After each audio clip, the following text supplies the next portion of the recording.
स्वागत है आपका पॉजिटिव इनबॉक्स हिंदी चैनल पर। इस चैनल पर आपको नई नई और दिलचस्प कहानियाँ मिलती हैं। अगर आप पहली बार इस चैनल पर आए हैं तो चैनल को सब्सक्राइब कर लीजिए और वीडियो अच्छी लगे तो कमेंट और लाइक करना बिल्कुल मत भूलिएगा। किसी जमाने की बात है, एक गांव में करमचंद नाम का एक आदमी रहता था। गांव में उसकी एक परचून की दुकान थी। अपनी आमदनी से वो किसी तरह से अपना और अपने इकलौते बेटे धर्मपाल का पेट भरता था। एक दिन अचानक करमचंद की मौत हो गई। उसका बेटा धर्मपाल इस घटना से बहुत ही परेशान हो गया, क्योंकि अपने पिता के अलावा उसका इस दुनिया में कोई नहीं था। वो अकेले बैठे सोचने लगा कि बापू भी मुझे इस दुनिया में अकेला छोड़कर चला गया। उसके पिता के एक दोस्त ने उसे हौसला देते हुए कहा, बेटा धीरज रखो, भगवान को शायद यही मंजूर था। अब तुम्हें अपने पिता का कारोबार संभालना पड़ेगा। धर्मपाल, जो कि पहले पाठशाला जाता था, लेकिन अब उसका पढ़ना लिखना बंद हो गया और वो अपने पिता की दुकान पर बैठने लगा। भगवान की दया से वो बहुत ही होशियार था और विद्वानों जैसी बातें करता था। उसने अपने पिता की दुकान को संभाल तो लिया, लेकिन सुबह से लेकर शाम तक उसकी दुकान पर कोई ग्राहक नहीं आता था। एक दिन वो सोचने लगा कि अगर यही हाल रहा तो कुछ ही दिनों में भूखे मरने की नौबत आ जाएगी। कुछ दिन और बीते तो उसने ये फैसला कर लिया कि उसका इस दुकान से गुजारा हो पाना संभव नहीं है और वो दुकान उसने एक सेठ के हाथों बेच दी। उसने सोचा कि मैं इन पैसों से दूसरे राज्य में जाकर कोई छोटा मोटा धंधा कर लूंगा। इतना सोचकर वो पड़ोसी राज्य की तरफ रवाना हो गया। कुछ दिनों की यात्रा के बाद जब वो दूसरे राज्य के एक बड़े से नगर में पहुंचा, फिर उसने सोचा कि सबसे पहले मुझे यहाँ के बाजारों का निरीक्षण करना चाहिए, उसके बाद ही मैं कोई धंधा शुरू करूंगा। सो धर्मपाल ने वहाँ के बाजारों में घूम घूम कर निरीक्षण करना शुरू कर दिया।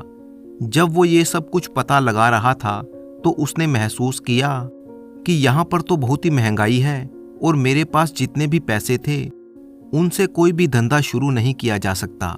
काफी सोच विचार करने के बाद उसने दिमाग लगाया और एक अजीब सी तरकीब उसे सूझी। उसने बाजार में एक दुकान किराए पर ले ली और उसके ऊपर बड़े बड़े अक्षरों में लिखवा दिया, अकल की दुकान। बाजार में कुछ लोग उसकी दुकान के आगे खड़े होकर उसका मजाक उड़ाने लगे और कहने लगे, भला अकल भी कहीं पर बिकती है? कितना बेवकूफ आदमी है ये, आखिर इसकी अकल खरीदेगा कौन? धर्मपाल ऊंची ऊंची आवाज लगाने लगा, सुनो मेरे भाइयों, अकल की जरूरत किसी को भी पड़ सकती है, चाहे वो छोटा बच्चा हो या कोई बड़ा आदमी। लेकिन एक दिन वो जरूर आएगा जब मैं सभी से अपनी अकल का लोहा मनवा कर रहूंगा। असल में धर्मपाल अपनी धुन का पक्का था। लोगों के इस मजाक का उस पर रत्ती भर भी असर नहीं हुआ और वो उसी तरह से आवाजें लगाता रहा, यहाँ तक कि उसकी दुकान की चर्चा सारे नगर में होने लगी थी। लोग एक दूसरे से कहने लगे कि आजकल हमारे शहर में एक अकल का व्यापारी आया हुआ है। कोई कहता कि ऐसा व्यापारी तो मैंने अपने जीवन में पहली बार देखा और पहली बार सुना। मजाक में लोग बातें करते कि अगर मुझे कभी अकल की जरूरत पड़ी तो मैं उसके पास जरूर जाऊंगा। फिर कुछ दिनों बाद एक आदमी मजाक में ही धर्मपाल के पास आया और उसे परखने के लिए अकल का माल भी लेकर गया। अब वो अकल कैसे बेचता था ये आपको कहानी में आगे पता चलेगा। पूरे हफ्ते में सिर्फ 2 रुपए की ही दुकानदारी हुई थी, लेकिन धर्मपाल निराश नहीं हुआ। उसने चिंता नहीं की। उसने सोचा कि एक ना एक दिन मेरा काम अवश्य चलेगा। इस शहर में एक पंडित रहता था। उसके पास बहुत सा धन था, लेकिन वो बहुत ही कंजूस भी था। उसके लड़के का नाम चंद्रमणि था, जो दिमाग से बहुत ही सीधा था। ये भी नहीं था कि वो कुछ समझता नहीं था। एक दिन सुबह के समय वो अपने घर के बरामदे में मिट्टी खोदने में लगा हुआ था, क्योंकि कल ही उसके पिता ने किसी बात का उदाहरण देते हुए उससे कहा था, बेटा हमें अकल की खेती करनी चाहिए, तभी हम अक्लमंद कहलाएंगे। अपने बेटे को मिट्टी खोदते हुए देखकर उसके पिता ने कहा, अरे बेवकूफ, तू ये क्या कर रहा है? चंद्रमणि ने कहा, पिताजी, मैं अकल की खेती कर रहा हूं ताकि आप और मैं इस दुनिया के सबसे बड़े अक्लमंद कहलाएं।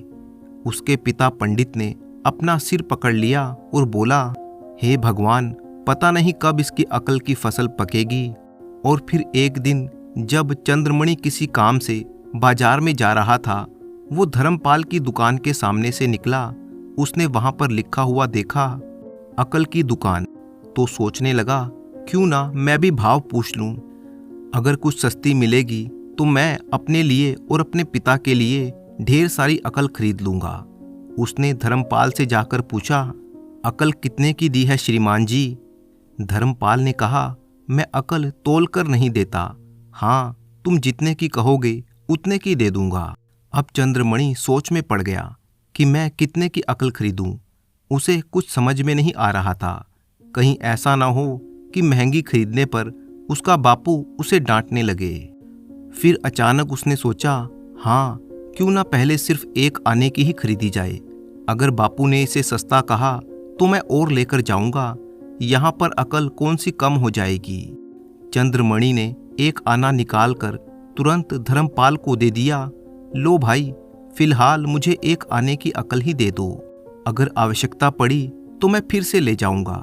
धर्मपाल ने कहा, ठीक है, जैसा तुम ठीक समझो। धर्मपाल ने एक आना अपनी जेब में रखा और फिर चंद्रमणि की तरफ एक कागज बढ़ा दिया। चंद्रमणि वो कागज लेकर अपने घर की तरफ चल दिया। वो सोच रहा था कि अब तो बात बन जाएगी जब मैं बापू को बताऊंगा कि मैं सिर्फ एक आने में अकल खरीद कर लाया हूं और मैंने कितनी अकलमंदी का काम किया है, तो बापू खुश हो जाएंगे। वो घर पहुंचकर तुरंत अपने पिता के पास जाकर बोला, बापू, ये देखो, मैं एक आने में अकल खरीद कर लाया हूँ। इसमें से आधी आप रख लो और आधी मुझे दे दो। पंडित ने कहा, क्या कहा? अकल खरीद कर लाया है? ला तो जरा दिखा मुझे।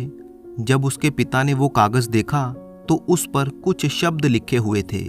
वो कुछ इस तरह से थे, जब दो व्यक्ति कहीं पर लड़ाई कर रहे हों तो उन्हें खड़े होकर देखना बुद्धिमानी नहीं है। ये पढ़कर पंडित गुस्से में आ गया और चंद्रमणि से कहने लगा, अरे मूर्ख निकम्मे, तूने एक आना कुएं में डाल दिया। भला ये कौन नहीं जानता कि दो व्यक्तियों की लड़ाई को खड़े होकर देखना ठीक बात नहीं है। अपने मूर्ख बेटे को मारने पीटने और डांटने के बाद पंडित दौड़ता हुआ धर्मपाल की दुकान पर आ गया और कहने लगा, अरे बेईमान, तूने मेरे बेटे को मूर्ख समझकर ठग लिया है। मेरे पैसे वापस कर, नहीं तो मैं सिपाहियों को खबर करता हूँ। तो धर्मपाल कहने लगा, आप बेकार में ही गुस्सा कर रहे हैं। श्रीमान जी, आपका बेटा अपनी इच्छा से अकल खरीद कर गया था। अगर आप फिर भी चाहते हैं तो मेरी चीज मुझे वापस कर दीजिए, आपके पैसे आपको मिल जाएंगे। कुछ लोग भी वहां पर इकट्ठे हो गए। लोगों ने धर्मपाल का ही पक्ष लिया। पंडित ने तुरंत वो कागज निकाला और कहा, लो पकड़ो अपनी चीज और मेरे पैसे मुझे वापस दे दो। पंडित पैसे लेकर अपने घर की तरफ वापस चल दिया। अगली घटना ये हुई कि उस राज्य के राजा की दो रानियां थी। एक दिन दोनों रानियों की दासियां फल और सब्जी खरीदने के लिए बाजार में आई हुई थी। उनमें से एक दासी दुकान पर जाकर कहने लगी, ये तरबूज कितना हरा है और पका हुआ है। रानी इसे खाकर बहुत ही खुश हो जाएगी। मैं पहले यही खरीद लेती हूँ। वो दुकानदार से कहने लगी, ये तरबूज कितने का दिया? दुकानदार ने कहा, सिर्फ 2 आने का बहन जी। तो उसने कहा, ठीक है, लाओ इसे मुझे दे दो। पर इससे पहले कि दुकानदार पैसे लेकर तरबूज उसे देता, इतने में दूसरी दासी की नज़र उस तरबूज पर पड़ गई। वो तुरंत बोली, ठहरो भाई, ये तरबूज तुम मुझे दे दो। इससे पहले कि दुकानदार कुछ और बोल पाता, उस दूसरी दासी ने 3 आने दुकानदार के हाथ पर रख दिए। तो पहली दासी कहने लगी, नहीं भाई, मैं पहले आई हूँ, हमारी बात पहले हो चुकी है, इसलिए तुम ये तरबूज मुझे दे दो। दूसरी दासी ने कहा, नहीं, ये नहीं हो सकता, मैंने इससे पहले ही तुम्हें तरबूज के पैसे दे दिए हैं, ये तरबूज अब मेरा हो गया। दुकानदार सोच में पड़ गया कि ये सब क्या माजरा है। ये दोनों तो लड़ने लगी, कहीं मामला मार पिटाई तक ना पहुंच जाए, क्योंकि सबको पता था कि दोनों रानियों की आपस में बिल्कुल नहीं बनती थी, तो उनकी दासियों की कैसे बनती। दुकानदार ने सोचा कि मुझे एक तरफ हो जाना चाहिए। वो तुरंत वहां से खिसक गया। यहाँ पर दोनों दासियों की लड़ाई हो रही थी। एक ने कहा, आज मैं तेरे बाल उखाड़ दूंगी, तो दूसरी बोली, मैं भी तुझे भूतनी बना दूंगी।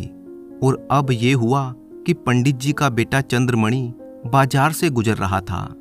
उसने जब दोनों औरतों को लड़ते हुए देखा तो सोचा कि इन दोनों औरतों की आपस में लड़ाई क्यों हो रही है, पता करना चाहिए। एक तो चंद्रमणि था ही मूर्ख, दूसरा वो उनके नजदीक ही खड़ा होकर उनकी लड़ाई देखने लगा और उनकी बातें सुनने लगा। अचानक उन दोनों दासियों की नजर चंद्रमणि पर पड़ गई।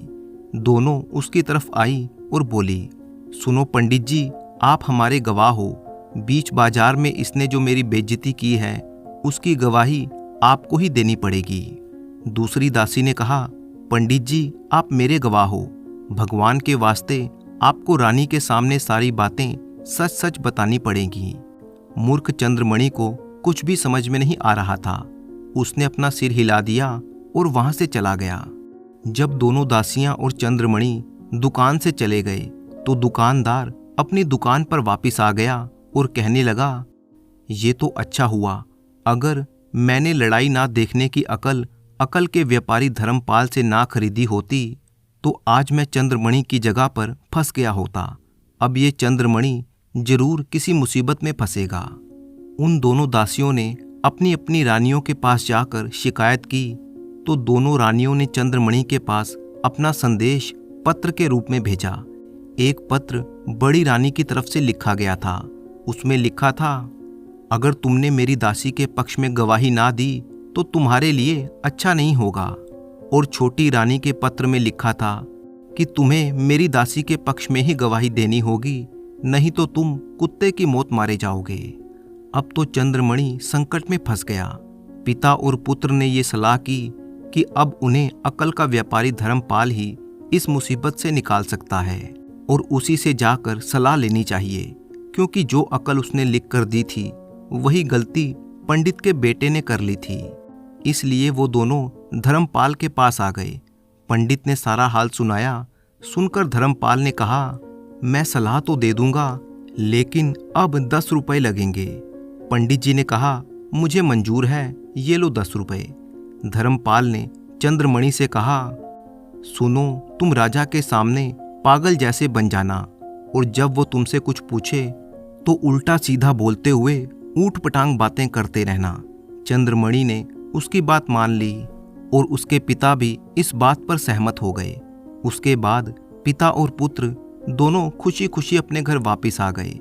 दूसरे दिन चंद्रमणि को दरबार में बुलाया गया। राजा ने कहा, हाँ तो छोटे पंडित जी, क्या तुम बता सकते हो कि उन दोनों दासियों के बीच में किस बात को लेकर झगड़ा हुआ था और उनमें से दोषी कौन था? चंद्रमणि नाटक करते हुए कहने लगा, राजा साहब, आप ऐसा कीजिए कि उन दोनों दासियों को अभी के अभी यहाँ पर लड़वा दीजिए, फिर आपको पता लग जाएगा दोषी कौन था। इतना कहकर चंद्रमणि जोर जोर से हंसने लगा। ये बेतुकी सी बात सुनकर राजा सोचने लगा, ये तो मुझे कोई पागल लगता है, भला ये क्या गवाही देगा, इसे दरबार से बाहर निकाल दिया जाए। तो इस तरह करने से चंद्रमणि एक बार तो बच गया। अब उसके पिता को एक और चिंता सता रही थी कि अगर किसी दिन राजा को सच्चाई का पता लग गया कि उसका बेटा असल में पागल नहीं है बल्कि जानबूझकर पागल बनने का ढोंग कर रहा था, तो इसका अंजाम बहुत ही बुरा होगा। उसने सोचा, क्यों ना इस बारे में भी अकल के व्यापारी से ही सलाह ली जाए। वो दोनों फिर से धर्मपाल के पास आए और अपने मन की शंका उसे बताई। धर्मपाल ने कहा, ठीक है, मैं इस मुसीबत से भी तुम दोनों को छुटकारा दिलवा सकता हूँ, लेकिन पूरे 100 रुपए लगेंगे। पंडित जी ने कहा, 100 रुपए? भाई कुछ तो कम करो। पंडित जी ने धर्मपाल से काफी विनती की, लेकिन उनकी विनती का धर्मपाल पर कोई असर नहीं पड़ा। उसने तो 1 रुपया भी कम नहीं किया। अब मरता क्या ना करता, लाचार होकर पंडित जी ने 100 रुपयों की थैली उसके आगे कर दी। लो भाई, संभालो 100 रुपये और जल्दी से इस मुसीबत से छुटकारा पाने की अकल दे दो। धर्मपाल ने कहा, जरूर, अब मेरी बात को ध्यान से सुनो। कुछ समय के लिए आप लोग रुक जाइए, इस बात को ठंडा हो जाने दीजिए, फिर किसी दिन राजा के पास जाकर सब कुछ सच सच बता देना। इस तरह से तुम इस मुसीबत से छुटकारा पालोगे। पंडित ने सोचा कि किसी कारण से ही धर्मपाल ने ये कहा होगा, क्योंकि अब उसकी अकल की दुकान काफी मशहूर हो चुकी थी। दूर दूर से लोग आकर उसकी सलाह लेते थे। पंडित ने कहा, ठीक है धर्मपाल जी, जैसा आपने कहा हम वैसा ही करेंगे।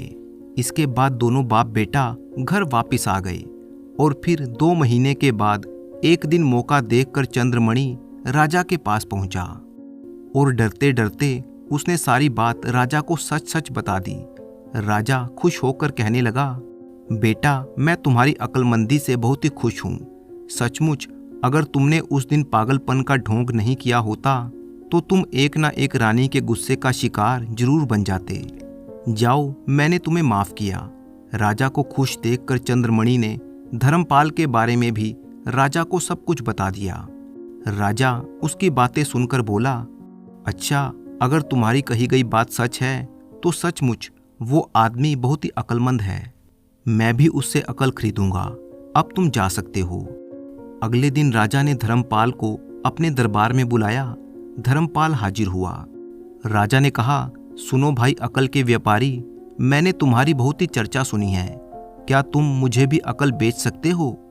धर्मपाल बिना किसी झिझक के बोला, जरूर महाराज, लेकिन मैं उसकी कीमत 500 स्वर्ण मुद्राओं के रूप में आपसे लूंगा। राजा ने तुरंत खजांची को बुलाकर धर्मपाल को 500 स्वर्ण मुद्राएं दे दी। स्वर्ण मुद्राओं की थैली लेने के बाद धर्मपाल ने एक कागज पर कुछ लिखा और वो कागज राजा की तरफ बढ़ा दिया। उस पर लिखा था कि बिना सोचे समझे और बिना अच्छी तरह विचार किए कोई भी काम नहीं करना चाहिए, किसी की भी बात नहीं माननी चाहिए। राजा ने कहा, बहुत खूब, मैं तुम्हारी दी गई इस सलाह से बहुत ही खुश हूँ। धर्मपाल, अगर आवश्यकता पड़ी तो मैं तुम्हारे से और भी अकल खरीदूंगा। अब तुम जा सकते हो। धन्यवाद कहकर धर्मपाल वहां से चला गया। धर्मपाल अपनी दुकान पर वापस आ गया। दूसरी तरफ राजा ने धर्मपाल के उस शिक्षा वाले पत्र को अपने पलंग के पास ही रख लिया था। वो सोच रहा था, वाह, क्या अकल की बात कही है उस आदमी ने। कुछ दिन बीते, राजा अचानक बीमार पड़ गया और इधर राजा का मंत्री, जो कि काफी समय से राजा को मारने की ताक में था, उसे ये मौका बिल्कुल ठीक लगा। मंत्री ने सोचा, यही ठीक समय है। अगर वैद्य को अपने पक्ष में लेकर राजा की दवा में जहर मिला दिया जाए तो मेरे रास्ते का कांटा आसानी से हट जाएगा और किसी को राजा की मौत पर शक भी नहीं होगा। और फिर मंत्री ने लालच देकर वैद्य को अपने पक्ष में कर लिया। फिर एक दिन राजा की दवा में जहर मिलाकर राजवैद्य को भेज दिया। राजवैद्य कहने लगा, महाराज, ये दवा पी लीजिए। मुझे पूरा विश्वास है कि इस खास दवा को पीने से आप बिल्कुल ठीक हो जाएंगे। राजा ने कहा, मैं भी यही चाहता हूँ वैद्य जी। पता नहीं मेरे पीछे से राजकाज कैसा चल रहा होगा, प्रजा कैसी होगी। जैसे ही राजा उस दवाई को पीने लगा, उसकी नज़र पलंग पर पड़े हुए उस कागज पर पड़ी जो उसने धर्मपाल से 500 स्वर्ण मुद्राओं में खरीदा था। अचानक पता नहीं क्यों राजा को धर्मपाल की दी हुई शिक्षा याद आ गई कि कोई भी काम बिना अच्छी तरह सोचे विचारे नहीं करना चाहिए। राजा दवा को ध्यान से देखने लगा और कुछ पल सोचने लगा और साथ ही वो वैद्य की तरफ देखने लगा। इधर वो वैद्य राजा के इस तरह से देखने से घबरा गया। वो तुरंत राजा के आगे विनती करने लगा, मुझे माफ कर दीजिए महाराज, इसमें मेरा कोई कसूर नहीं है। मंत्री जी के दबाव में आकर मुझसे ये गलती हो गई। उनके कहने पर ही मैंने दवा में जहर मिलाया था। ये सुनकर राजा हैरान रह गया। वो सोच में पड़ गया कि क्या धर्मपाल की दी हुई अकल ने ही मेरी जान बचाई है। राजा ने तुरंत सिपाहियों को बुलाया और कहा कि इस वैद्य को कैद खाने में डाल दिया जाए और महामंत्री को तुरंत मेरे सामने लाया जाए। सिपाहियों ने कहा, जो आज्ञा महाराज। आदेश मिलते ही महामंत्री घबराया हुआ राजा के सामने आया।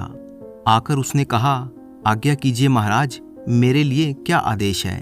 राजा ने कहा, मैं तो बिल्कुल ठीक हो चुका हूँ महामंत्री जी, पर आपके चेहरे से लगता है कि आप बहुत ही बीमार हैं। तो आप ऐसा करो, हमारे वैद्य के द्वारा तैयार की गई ये दवाई आप पी लो, जल्दी ही बिल्कुल ठीक हो जाओगे। महामंत्री को ये समझते हुए देर न लगी कि उसकी चाल अब उल्टी पड़ चुकी है और राजा को सब कुछ मालूम पड़ गया है। वो तुरंत बोला, मुझे माफ कर दो महाराज, मुझसे बड़ी गलती हो गई। राजा ने गुस्से में कहा, नहीं, तुम्हारे जैसे गद्दार और जहरीले सांप को मैं माफ नहीं कर सकता। सिपाहियों, ले जाओ इसे और बीच चौराहे में जाकर इसकी गर्दन उतार दो। महामंत्री चीखने लगा, दया कीजिए महाराज। सिपाही मंत्री को पकड़कर ले गए। उसके बाद राजा ने धर्मपाल को संदेशा भेजा। धर्मपाल आया तो राजा ने कहा, तुम्हारी दी हुई अकल से आज मैं मरते मरते बचा हूँ धर्मपाल, इसलिए मैं तुमसे बहुत ही खुश हूँ। और फिर राजा ने धर्मपाल को सारी बात बताई और कहने लगा, मेरे पास महामंत्री का पद खाली है और मैं चाहता हूँ कि आज से तुम ये पद संभाल लो। धर्मपाल ने कहा, महाराज, मैं इतने बड़े पद के लायक तो नहीं हूँ, फिर भी मैं आपको भरोसा दिलाता हूँ कि मैं आपके सम्मान और विश्वास को कभी ठेस नहीं पहुँचने दूंगा। तो इस तरह से धर्मपाल राजा का महामंत्री बन गया और आराम से अपना जीवन बिताने लगा। अब धर्मपाल महामंत्री बनकर राजा के दरबार में आने लगा और दरबार में न्याय के लिए पेश होने वाले सभी फरियादियों के मामलों को सुनकर न्याय संगत फैसले देने लगा। उसकी अक्लमंदी और समझदारी से दिए हुए फैसलों से हर कोई संतुष्ट था। धीरे धीरे पूरे राज्य में महामंत्री धर्मपाल की बुद्धि और उसकी अक्लमंदी की चर्चा होने लगी। इसी राज्य में एक और घटना घटी। उस नगर में चंदन दास नाम का एक मशहूर जौहरी रहता था। उसकी उम्र लगभग 60 वर्ष की हो चुकी थी, लेकिन वो बिल्कुल तंदुरुस्त था। उसके दिल में विचार आया कि इससे पहले कि मैं बहुत ही ज्यादा बूढ़ा हो जाऊं, उसे तीर्थ यात्रा कर लेनी चाहिए, क्योंकि उस समय सफर बैलगाड़ियों और घोड़ा गाड़ियों पर ही होता था। तो इस तीर्थ यात्रा में कई महीने लग जाने वाले थे।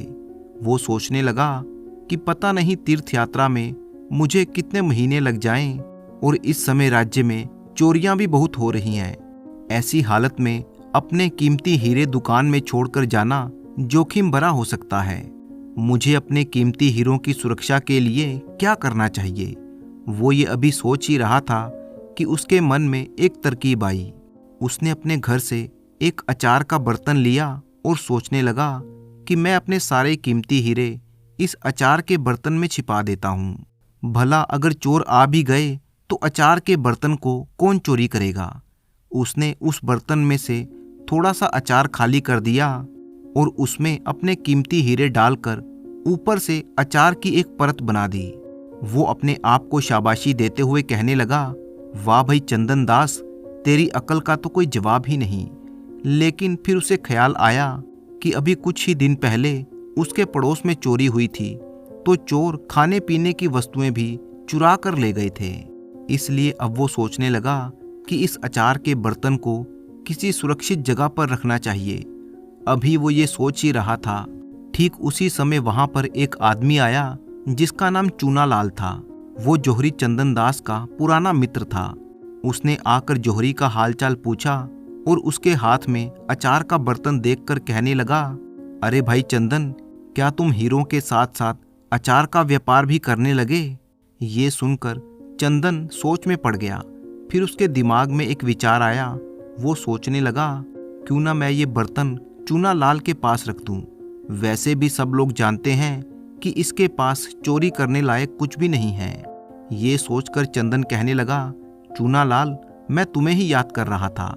मुझे तुम्हारी सहायता चाहिए।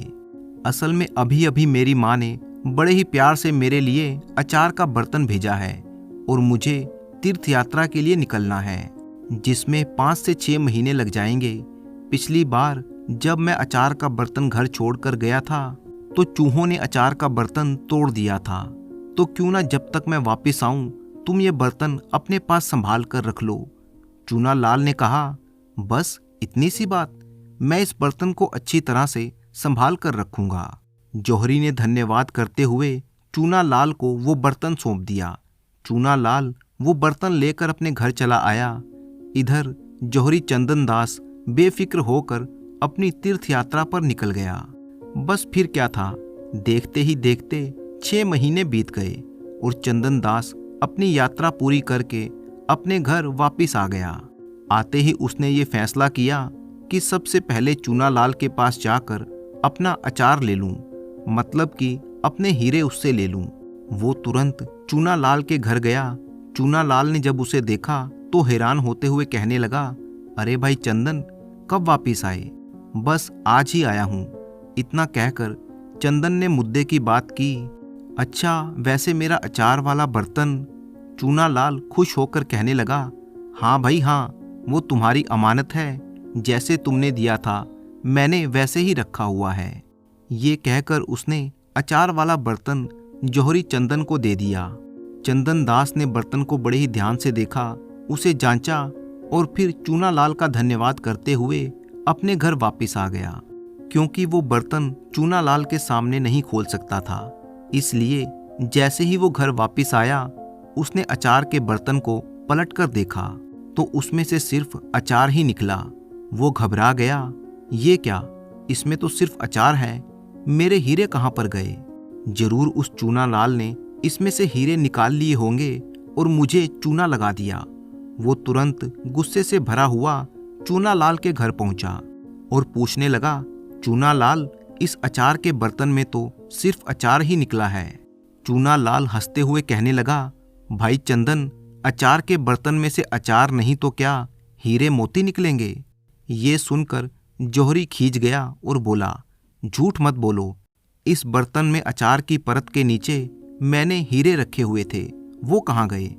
अब तो चूना लाल भी गुस्से में आ गया और बोला, एक तो मैंने ये बर्तन अपने पास रखकर तुम्हारी सहायता की, ऊपर से तुम मुझ पर इतना बड़ा चोरी का इल्जाम लगा रहे हो। तुम्हारे पास क्या सबूत है कि अचार के अंदर हीरे भी थे? सबूत?